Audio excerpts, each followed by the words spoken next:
अब हम पढ़ेंगे रिडम्पशन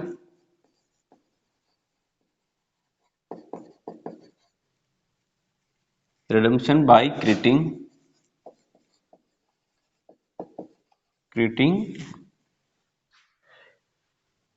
डिबेंचर सिंकिंग फंड।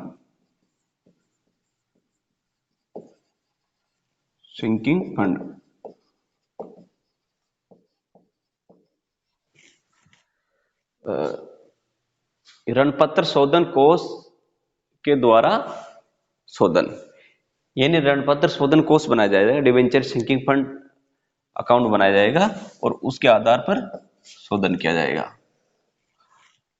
तो इसमें कैसे किया जाएगा लाभों में शोधन, कि प्रतिवर्ष क्या करेंगे, वर्ष के मध्य में, जैसे पहले वर्ष के मध्य में क्या करेंगे, डिबेंचर सिंकिंग फंड में अमाउंट ट्रांसफर किया जाएगा। तो पहले वर्ष में जैसे मान लो क्या एंट्री की जाएगी, जैसे मान लो 31 मार्च को वर्ष के लास्ट में क्या एंट्री की जाएगी, debenture sinking fund surplus account debit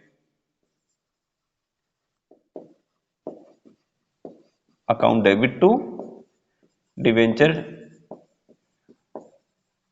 sinking fund account.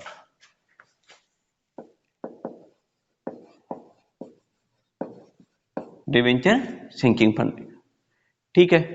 अब क्या करेंगे, डिबेंचर सिंकिंग फंड को इसमें क्या इन्वेस्टमेंट करेंगे इस पैसे को, तो एंट्री करेंगे, दूसरी entry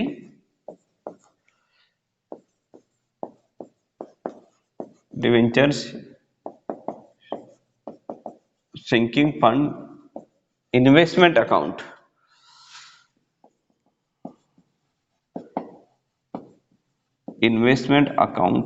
debit to bank account, ठीक है। प्रतिवर्ष एंट्री करेंगे, एक पर्याप्त राशि से क्या करेंगे अपन, डिबेंचर सिंकिंग फंड में ट्रांसफर करेंगे सरप्लस से, और उस पैसे को डिबेंचर सिंकिंग फंड इन्वेस्टमेंट में इन्वेस्टमेंट कर देंगे इस अमाउंट, ठीक है। तो पहले पहले वर्ष के लास्ट में क्या एंट्री हो जाएगी, ये दो एंट्री हो जाएगी। उसके बाद दूसरे वर्ष के लास्ट में क्या एंट्री हो जाएगी, फिर क्या है कि ब्याज प्राप्त होगा सेकेंड ईयर, ये तो हो गया फर्स्ट ईयर, यहां पर हो जाता शुरू सेकेंड ईयर। तो 31 मार्च को क्या एंट्री होगी लास्ट में, ब्याज प्राप्त होगा। ब्याज प्राप्त होने की एंट्री हो जाएगी bank account debit to debenture sinking fund account. ब्याज प्राप्त होने की एंट्री हो जाएगी bank account debit to debenture sinking fund account. क्या होता है कि इसमें दो तरीके से करते हैं, एक तो होता है अक्यूमुलेटेड सिंकिंग फंड, यानी संचित शोधन कोष। कैसे, संचित शोधन कोष का मतलब है कि जो ब्याज प्राप्त होता है उस ब्याज को भी दोबारा री इन्वेस्टमेंट कर दिया जाएगा, यानी जो ये पैसा तो लगा ही रहे साथ में, लेकिन साथ में जो ब्याज प्राप्त होगा उस ब्याज को भी वापिस विनियोजित कर दिया जाएगा, यानी री इन्वेस्टमेंट कर दिया जाएगा, ठीक है। ये तो हो जाएगा संचित शोधन कोष। एक होता है असंचित शोधन कोष। असंचित शोधन कोष का मतलब जो ब्याज प्राप्त हो गया उसको वापिस इन्वेस्टमेंट नहीं किया जाएगा, ठीक है। तो यहां पर बात कर रहे हैं कि संचित शोधन कोष की बात कर रहे हैं कि जहां पर ब्याज भी री इन्वेस्टमेंट कर दिया जाएगा।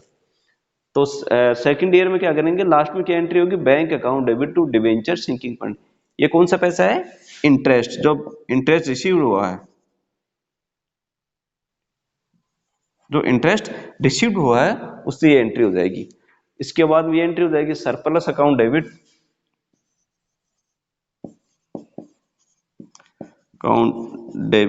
To debenture sinking fund,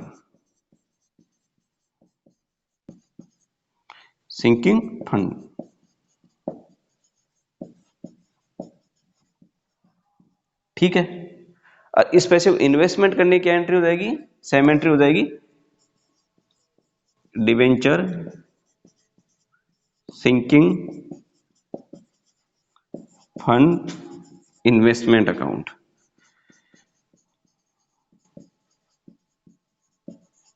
account to bank account.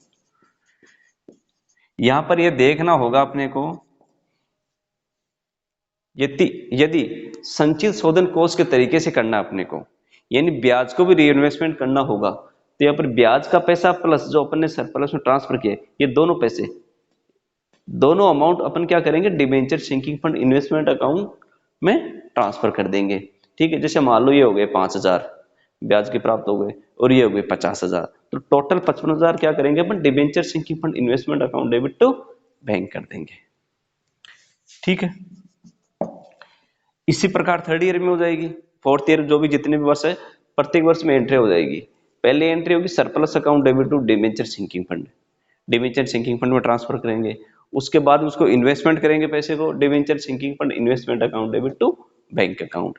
उसके बाद में दूसरे वर्ष में आते हैं, दूसरे वर्ष में क्या एंट्री करेंगे, दूसरे वर्ष के लास्ट में ब्याज प्राप्त होने की एंट्री करेंगे, एक वर्ष पूरा हो जाएगा, एंट्री हो जाएगी bank account debit to debenture sinking fund account. ठीक है, ये इंटरेस्ट का पैसा है। अब क्या करेंगे, ये फिर ट्रांसफर की एंट्री कर देंगे प्रत्येक वर्ष में, surplus account debit to debenture sinking fund. ठीक है, इसके बाद में क्या करेंगे, दोनों पैसों को अगर संचित शोधन कोष विधि की, संचित शोधन कोष के हिसाब से कर रहे हैं, तो अपन क्या करेंगे, ब्याज को भी री इन्वेस्टमेंट करेंगे, तो दोनों के अमाउंट से टोटल हो जाएगा debenture sinking fund investment account debit to bank account. प्रत्येक वर्ष में ये एंट्री हो जाएगी। अब बात करेंगे लास्ट वर्ष में क्या एंट्री होगी। लास्ट वर्ष में क्या आ गया, इनको बेचना पड़ेगा। ठीक है, तो बेचने पर क्या एंट्री होगी, तो पहले एक बार अकाउंट बना लेते हैं अपन, डिबेंचर सिंकिंग फंड, इसी हिसाब से समझेंगे, debenture sinking fund.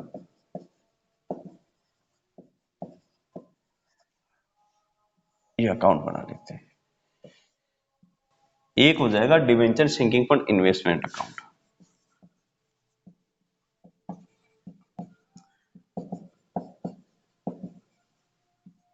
Sinking fund investment account.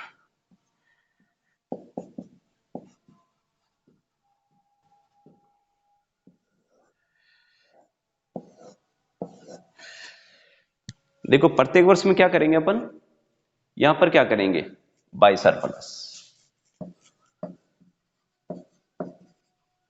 ठीक है, ये अमाउंट कर देंगे, इसके बाद भी इधर कर देंगे to balance CD. Next year में क्या हो जाएगा, बाई बैलेंस बीडी। ठीक है, ब्याज प्राप्त होगा दूसरे वर्ष में, एंट्री क्या करेंगे, bank account debit to debenture sinking fund, तो यहां पर क्या करेंगे, बाई बैंक अकाउंट, जो ब्याज का पैसा प्राप्त होगा उससे। ठीक है, फिर सरप्लस वाला होगा, सरप्लस में ट्रांसफर कर, वो सरप्लस से ट्रांसफर वो एंट्री हो जाएगी बाई सरप्लस। ठीक है, ये अमाउंट भी ले लेंगे। ठीक है, टोटल से क्या करेंगे अपन, टू बैलेंस सीडी। ठीक है, फिर हो जाएगा बाय बैलेंस, इस प्रकार करते रहेंगे। ठीक है, अब बात करते हैं debenture sinking fund, debenture sinking fund investment की। डिबेंचर सिंकिंग फंड इन्वेस्टमेंट में क्या करेंगे, क्या एंट्री हो जाएगी, पहले टू बैंक, ये कर दी टू बैंक, इधर हो जाएगा बाय बैलेंस सीडी, ये हो गया। नेक्स्ट ईयर में क्या हो जाएगा, टू बैलेंस बीडी। ठीक है, इस प्रकार ये भी चलता रहेगा। इसके बाद में क्या होगा, हाँ ये देखो, debenture sinking fund investment account, ये ब्याज से जैसे मान लो पैसा दूसरे साल भी करेंगे तो यहां भी कर देते हैं टू बैंक, टोटल होगा बाय बैलेंस सीडी, ये हो गया। उसके बाद हो जाएगा वापस टू बैलेंस बीडी, इस प्रकार कर लेंगे अपन। ठीक है, अब क्या होगा, लास्ट ईयर की बात करते हैं अपन। लास्ट ईयर में क्या करेंगे अपन, इसका इन्वेस्टमेंट का पैसा वापस प्राप्त करेंगे, यानी जो डिबेंचर सिंकिंग फंड इन्वेस्टमेंट में सेल करेंगे। ठीक है, तो डिबेंचर सिंकिंग फंड इन्वेस्टमेंट को सेल करने से क्या होगा कि अपने को प्रॉफिट भी हो सकता है और लॉस भी हो सकता है। अब यहां मान लेते हैं टोटल, यहां पर अपने पास में पैसा आया, ये हो गया अपना टोटल 90,000 रुपए हो गया, यूं मान लेते हैं। डिवेंचर सिंकिंग फंड इन्वेस्टमेंट में टोटल पैसा कितना हो गया, 90,000 रुपए इकट्ठा हो गया। ठीक है, अब इसको सेल करने से, सेल में अपने को पैसा कितना प्राप्त हुआ, मान लेते एक बार 1,00,000 रुपए प्राप्त हो गया बाई बैंक। एंट्री क्या हो जाएगी, बाई बैंक अकाउंट 1,00,000 से। ठीक है, अब यहां पर 10,000 रुपए का जो डिफरेंस रह गया बैलेंसिंग फिगर, वो हो जाएगा डिबेंचर सिंकिंग फंड अकाउंट 10,000 से। ठीक है, कहने मतलब सेल करने पर प्रॉफिट होगा तो एंट्री क्या हो जाएगी, प्रॉफिट होने पर, सेल करने पर प्रॉफिट होने पर क्या एंट्री हो जाएगी, एंट्री हो जाएगी अपनी bank account debit debenture sinking fund account. ठीक है, ये 1,00,000 हो गया, bank account debit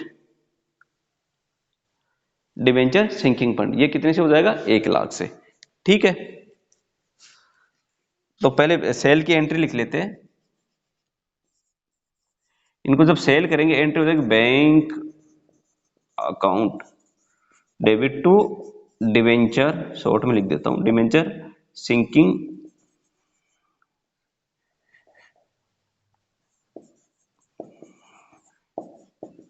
fund investment account,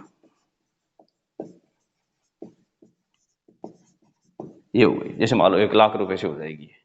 ठीक है, अब इसमें अगर प्रॉफिट हुआ है तो एंट्री हो जाएगी debenture sinking fund investment account debit to debenture sinking fund, profit होने पर। यहां कर लेते हैं, प्रॉफिट होने पर एंट्री हो जाएगी, प्रॉफिट से जैसे 10,000 से डिबेंचर, शॉर्ट में लिखता हूं debenture sinking fund investment account debit to debenture sinking fund account. ठीक है, ये तो हो गया जब प्रॉफिट हो जाएगा। अब मान लेते हैं यहां पर जैसे बैलेंस बीटी टोटल हो गया 90,000। ठीक है, यहां मान लेते हैं यहां पैसा प्राप्त हुआ अपने को 80,000 रुपए या 85,000 मान लेते हैं अब की बार में। तो यहां पर बाई बैंक कितना, जैसे मान लो तो यहां पर 85,000 हुआ, तो 85,000 इस इधर का बैलेंस हो गया। तो इधर का बैलेंस, जो बैलेंसिंग फिगर रहेगा 5,000 का, उसको क्या करेंगे, डिबेंचर सिंकिंग फंड कर देंगे, यानी लॉस। तो लॉस की क्या एंट्री हो जाएगी, debenture sinking fund account debit to debenture sinking fund investment account. Loss होने पर क्या एंट्री हो जाएगी, उल्टी एंट्री हो जाएगी इसकी, debenture sinking fund account debit to debenture sinking fund investment account. ठीक है, शॉर्ट में लिख देता हूं, यानी debenture sinking fund investment account debit to debenture sinking fund, ये तो प्रॉफिट होने पर एंट्री हो जाएगी। और debenture sinking fund investment account debit to debenture sinking fund investment account, debenture sinking fund account debit to debenture sinking fund investment account, ये हो जाएगी लॉस के टाइम में एंट्री। तो पहली एंट्री पहले वर्ष में क्या एंट्री होगी, लास्ट में, पहले वर्ष के लास्ट में पहली एंट्री होगी surplus account debit to debenture sinking fund. फिर एंट्री हो जाएगी debenture sinking fund investment account debit to bank account. दूसरे वर्ष में आ जाते हैं, दूसरे वर्ष के लास्ट में एंट्री हो जाएगी ब्याज प्राप्ति की entry, bank account debit to debenture sinking fund. ठीक है, ये एंट्री जो प्रत्येक वर्ष हो रही है surplus account debit to debenture sinking fund. ठीक है, अब डिबेंचर सिंकिंग फंड इन्वेस्टमेंट, इसमें दोनों का टोटल अमाउंट, यदि ब्याज भी री इन्वेस्टमेंट कर रहे हैं तो एंट्री हो जाएगी debenture sinking fund investment account debit to bank account. ठीक है, बाद में सेल करने पर एंट्री हो जाएगी शोधन के टाइम में, लास्ट वर्ष में bank account debit to debenture sinking fund investment account. Profit होता है तो एंट्री हो जाएगी, और लॉस होता है तो इसके विपरीत एंट्री हो जाएगी। ठीक है,